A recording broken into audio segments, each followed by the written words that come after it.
سنكمل من حيث توقفنا في الحلقة السابقة عندما تم إغلاق الحدود بين الجارتين في عام 1994.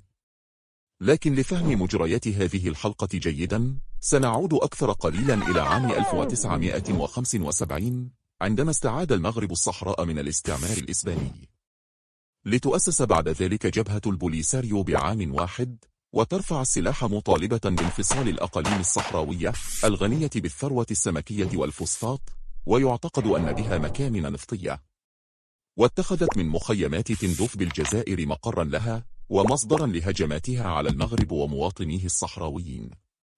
ولحل النزاع اقترح المغرب حكما ذاتيا للأقاليم الصحراوية تحت سيادته بعد فشل مقترح الاستفتاء، الذي يتمثل في السماح للسكان المحليين في الصحراء الغربية بالإدلاء بأصواتهم في استفتاء شامل لتحديد ما إذا كانوا يرغبون في البقاء ضمن المملكة المغربية أو إعلان الاستقلال الكامل وتأسيس دولة جديدة. لكن تبين أنه غير عملي وغير قابل للتطبيق لاختلاف وجهة النظر بين الطرفين في تحديد من هم الصحراويون.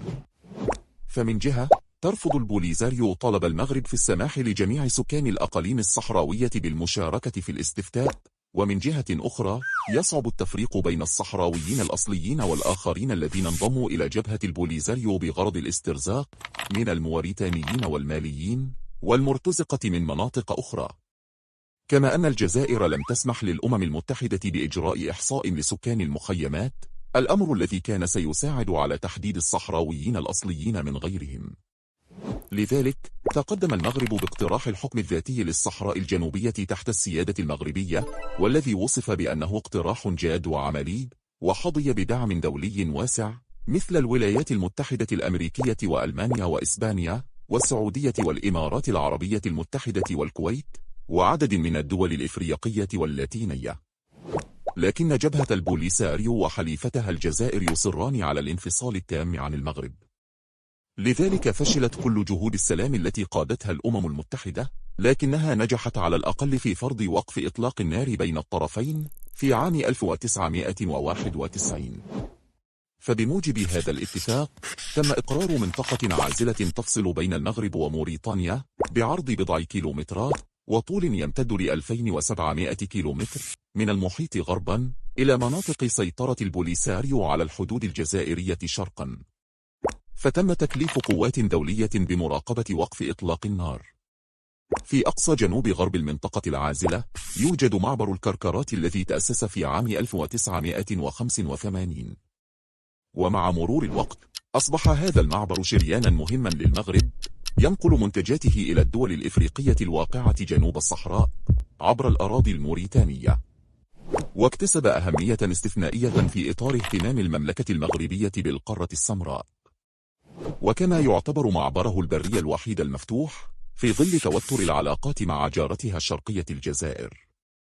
غير أن معضلة المعبر هي أن حركة المرور عبره تمر بالمنطقة العازلة، وهو ما جعل في مقدور البوليساريو إعاقته من خلال قطع الطريق على المنطقة العازلة التي تحت مراقبة المينورسو. فالأهمية المتزايدة لحركة السير عبر المعبر جعلت مؤيدي البوليساريو يستخدمونها كورقة ضغط، ما أثار توترات في الأعوام الماضية كادت تتحول إلى مواجهة عسكرية قبل أن يتدخل المراقبون الدوليون ويسحب كل طرف قواته أمام المناشدات الأممية.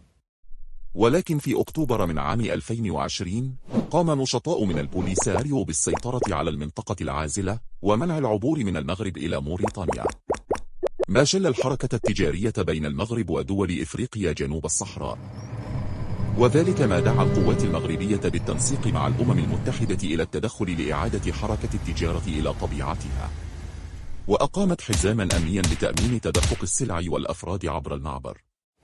وأعلنت كل من السعودية والأردن والإمارات تأييدها للخطوة المغربية لتأمين حركة المرور عليه، وبهذا يكون المغرب قد تخلص من أحد أهم وسائل الضغط المتبقية أمام البوليساريو ومؤيديه، كما أنه قطع أشواطا في توطيد حكمه في الأقاليم الجنوبية الذي تعزز مؤخرا بالاعتراف الأمريكي بمغربية الصحراء، وكذلك بفتح عدة قنصليات أجنبية في عدة مدن مثل الداخلة والعيون.